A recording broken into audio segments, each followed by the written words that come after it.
अंदरूनी लड़ाई चल रही है और अभी कार्यालय पर से पुराना पोस्टर हटाकर पांचों सांसद और पशुपति पारस का पोस्टर लग गया, चिराग पासवान को तो हटा दिया गया, क्या कहेंगे इस पर? कहें चिराग पासवान हट गए क्या राष्ट्रीय अध्यक्ष से? ये तो लोगों की अपनी अपनी मानसिकता है ना। चिराग पासवान अभी राष्ट्रीय अध्यक्ष हैं लोक जनशक्ति पार्टी के, और चिराग पासवान का पोस्टर आप हटा देते हैं तो मेरी मर्जी के ऊपर। हम कोई पोस्टर बनाते हैं उसमें से चिराग पासवान का हटा दें, पशुपति कुमार पारस का हटा दें, तो मेरी मर्जी के ऊपर है ना। तो हर तरह के लोग वहाँ पर हैं। कल कालिक भी पोता गया उन्हीं लोगों के पोस्टर पर, और आज चिराग पासवान का पोस्टर हटा के उनका पोस्टर लगा दिया गया। मैं आपको एक बात बताता हूँ,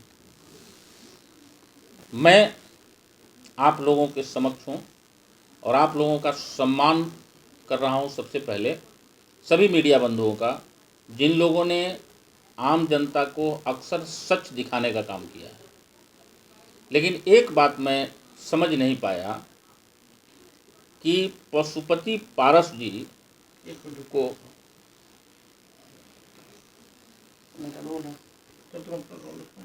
पशुपति पारस जी ने चिराग पासवान पर कई आरोप लगाए। जब बिहार विधानसभा चुनाव होने वाले थे उस समय पशुपति पारस जी को याद नहीं आया था क्या कि चिराग पासवान गलत कर रहे हैं? ये मामला परिवार का है। जिस तरीके से इसको सड़क पर लाया गया यह उचित नहीं है। चिराग पासवान जी ने अभी भी प्रेस कॉन्फ्रेंस करके दिल्ली ये बात बोला है कि मैं 2 दिन तक हतप्रभ होकर भी और अपने तरफ से प्रयास किया कि ये मामला परिवार का है और वो मेरे चाचा हैं, मैं भरसक इसको अपने घर में सुलझाने का प्रयास करूं। मेरी बात यह है कि मैं अपने राजनीतिक जीवन की शुरुआत आज से 8 साल पहले जब किया था तो मैं रामविलास पासवान जी की पार्टी में गया था।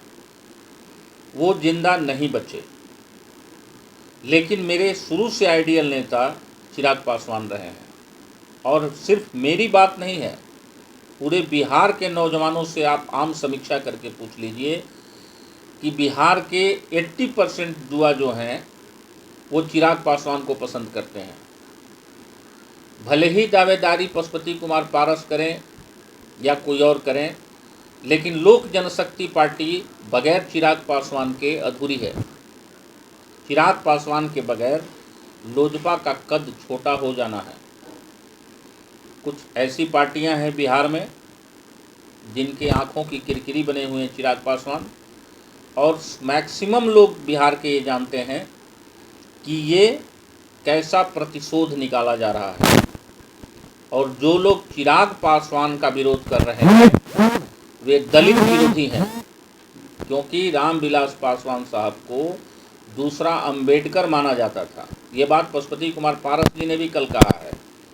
हैं भी वो दलितों के सबसे बड़े नेता रहे हैं रामविलास पासवान साहब पूरे हिंदुस्तान के लिए, और आज उनके पुत्र को इस तरह अपमानित करने का जो काम किया गया है यह निंदा के योग्य है, कहा नहीं जा सकता है। रामविलास पासवान साहब ने अपने भाइयों को अपने पुत्र से नीचे कभी नहीं समझा था। मैंने भी देखा है कई क्षणों में।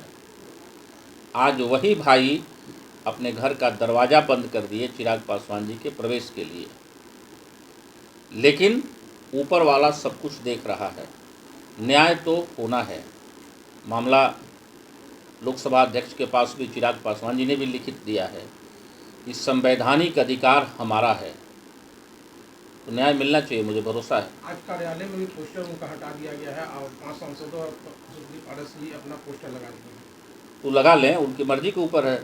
वो और किसी का चाहे तो लगा लें, ये तो अपनी बात है उनकी।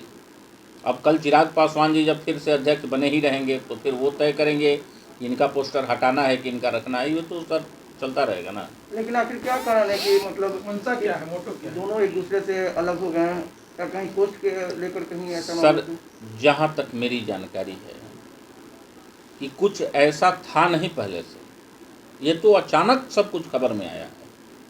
अगर पहले से कुछ होता तो चिराग पासवान जी का नाम राष्ट्रीय अध्यक्ष के लिए प्रपोजल करने वाले वो पशुपति कुमार पारस जी ही हैं।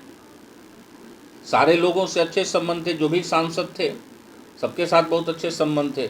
अगर किसी को अपना सजेशन देना था तो दिल्ली में जिस समय विधानसभा चुनाव की तैयारी चल रही थी, निर्णय लिया जा रहा था, उसी समय उन लोगों को रोकना चाहिए था ना कि नहीं चिराग पासवान जी आप ये गलत कर रहे हैं, थोड़ा ये काम ऐसे होना चाहिए। पार्टियां जो होती है सबके मानसिक सहयोग से चलती है, सब लोगों के सुझाव से चलती है, तो उन लोगों को उस समय अपना सुझाव भी तो देना चाहिए था ना, उनकी जिम्मेदारी बनती है, ये नैतिक जिम्मेदारी है। हम अगर मान लीजिए आप लोगों के साथ कोई अगर पार्टी या दल या कोई संगठन चला रहे हैं और उसके किसी सदस्य के द्वारा गलत निर्णय लिया जा रहा है, तो हम कम से कम अपना सलाह दे देंगे, मानना नहीं मानना वो तो अलग की बात है। लेकिन आज चिराग पासवान जी के समक्ष ये कहने लायक रहता है ना कि हमने तो सलाह दिया था, लेकिन आप लोगों ने उस समय कुछ सलाह नहीं दिया। और आज किसी खास पार्टी के या खास किसी नेता के प्रतिशोध के कारण आप उन लोगों के इशारे पर आकर के आप जिस तरह का ये डोगी ड्रामा किए। लोक जनशक्ति पार्टी कार्यकर्ता से चलती है ना, किसी नेता से नहीं चलती है, किसी सांसद और विधायक के बदौलत नहीं चल रही है। आप पार्टी छोड़कर जा सकते हैं कहीं, आप आपस में अलग दल बना के अलग गुट बनाकर बाहर निकल सकते हैं, लेकिन लोक जनशक्ति पार्टी अपने कार्यकर्ताओं के बदौलत चलती है और वो कार्यकर्ता रामविलास पासवान जी के साथ समर्पित हैं और वो लोक जनशक्ति पार्टी के साथ रहेंगे। लेकिन 90% वो दावा कर रहे हैं ना, 99%, 90% लोगों की राय, पार्टी वर्कर हों या बिहार के नौजवान हों, सबकी राय है कि चिराग पासवान जी ही लोजपा के आला कमान बने रहें। नहीं सर, ऐसा तो कहीं नहीं है कि मैं पासवान जी की मृत्यु के बाद से पारस जी को कहीं पद के लेकर ऐसा खिचड़ी पकड़ा था कि आगे ऐसे एक हो सकता है उनके मन में रहा हो। आप समझ सकते हैं कि चिराग पासवान जी पिछले कई दिनों से इलाजरत थे, उनका इलाज हो रहा था, वो बीमार थे, अभी भी उनके हाथ में पट्टी लगी हुई है, इंजेक्शन वाला नीडल नस में घुसा हुआ है, अभी सब लोगों ने देखा प्रेस कॉन्फ्रेंस के दौरान उनके हाथ में लगी हुई है। बताइए कि जो बच्चा, एक तो पार्टी का राष्ट्रीय अध्यक्ष है, वो हटा दीजिए बात, पशुपति कुमार पारस जी अपने तीनों भाइयों में अकेले वही जिंदा है, ये माना जाए कि गार्जियन एक वही बचे हुए हैं। आप अगर अपने भाई के पुत्र के नाते अगर देख रहे हैं तो आपके पुत्र हैं वो चिराग पासवान। जो व्यक्ति बिस्तर पर है, बीमार है, उसको इलाज हो रहा है उसका, और उस समय आप भीतरी रणनीति तैयार कर रहे हैं। आप चिराग पासवान की लाइफ बचाने के बजाय आप अपनी कुर्सी को सजाने की तैयारी में लगे हुए हैं। वो व्यक्ति नैतिकता की बात करता है, ऐसा उस व्यक्ति के मुंह से नैतिकता शब्द निकलता कैसे है? हम हटा देते हैं, चलिए लोजपा के राष्ट्रीय अध्यक्ष हैं चिराग पासवान, संसदीय दल के नेता हैं, ये सब बातें बात की है, लेकिन इलाजरत पुत्र के भाई के पुत्र को, जो भाई के अभी हाल फिलहाल में मरा, उसकी पहली पुण्यतिथि भी नहीं आई है, वह भाई जो अपना सर्वस्व न्यौछावर कर दिया। कौन नहीं जानता है कि प्रिंस राज के पिता रामचंद्र बाबू को या पशुपति कुमार पारस को किसी भी सदन में जाने का जो भी मौका मिला वो रामविलास पासवान साहब की देन है। उन्होंने लोजपा को जब बनाया उससे पहले अपने भाइयों के लिए एक राजनीतिक पृष्ठभूमि तैयार किया। आज उसके बदौलत ये लोग सत्ता में हैं, कुर्सी पर बैठे हुए हैं, सदन में जाते हैं और उसी के पुत्र के साथ इस तरह का तमाशा कर रहे हैं आप। आज हमने एक बयान सुना आदरणीय पशुपति कुमार पारस जी का कि उन्होंने कहा कि घर में एक अजीब तरह का व्यक्ति रहता है जिसको हम पसंद नहीं करते हैं। हमने अपने भाभी माँ को कहा कि उसको हटा दीजिए तो मेरे संबंध ठीक रहेंगे। समझिए ये बात कितनी बुरी है। पार्टिकुलर आप एक व्यक्ति के लिए इतने बड़े पार्टी और इतने कार्यकर्ताओं के साथ आप मजाक कर रहे हैं। मान लीजिए चिराग पासवान जी के साथ रहने वाले किसी एक व्यक्ति से आपको परेशानी है तो यह मामला आप घर में बैठकर सुलझाएंगे, ना कि उसके चलते पूरी पार्टी को, पूरे सिस्टम को आप खराब करेंगे। आज 4 दिनों से जितना मेहनत वो कुर्सी पर बैठने के लिए लगा रहे हैं, आज पिछले कई महीने विधानसभा चुनाव बीते हुए हो गए, इतना मेहनत वो चिराग पासवान जी को सलाह दे करके पार्टी के संगठन को खड़ा करके और मजबूती से चलाने का काम किए रहते तो पार्टी में आज विकास कुछ हुआ रहता। नाम और परिचय बता दीजिए। मेरा नाम रितेश कुमार सिंह है और मैं लोक जनशक्ति पार्टी किसान प्रकोष्ठ का प्रदेश उपाध्यक्ष पहले था, लेकिन अभी बिहार प्रदेश में हूँ और अभी संगठन का निर्माण नहीं हुआ है। और सबसे प्रमुख बात है कि मैं महाराणा प्रताप सेना का प्रदेश अध्यक्ष हूँ और मैंने ये शपथ लिया है कि बिहार में वर्तमान सरकार के द्वारा संसाधनों के रहते हुए भी महामारी के दौरान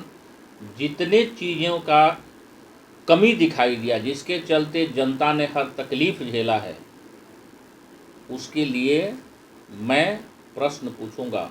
और मेरी 3 मांग महाराणा प्रताप सेना के अध्यक्ष के तौर पर है सरकार से। एक, आरक्षण को आप आर्थिक आधार पर लागू करें, मतलब हर गरीब को आरक्षण का लाभ मिलना चाहिए। दूसरी चीज़ कि जल नल योजना जो आप चला रहे हैं, आप उसकी समीक्षा करके 1 महीने में सारे जिलाधिकारियों से रिपोर्ट मांगे कि प्रत्येक गांव में क्या उतने पैसे से काम हुआ है जितने पैसे सरकार के द्वारा पंचायतों को निर्गत किए गए हैं। और तीसरा कि आप सरकार की जितनी योजनाएं चला रहे हैं उसमें अधिक से अधिक लोगों के साथ उन योजनाओं का लाभ मिलने के बजाय बेईमानी हो रही है। आप इसका भी जवाब तैयार रखें। महाराणा प्रताप सेना बहुत बखूबी से एक बार पुनः आपके सामने खड़ा होकर माननीय नीतीश कुमार जी पूछेगी।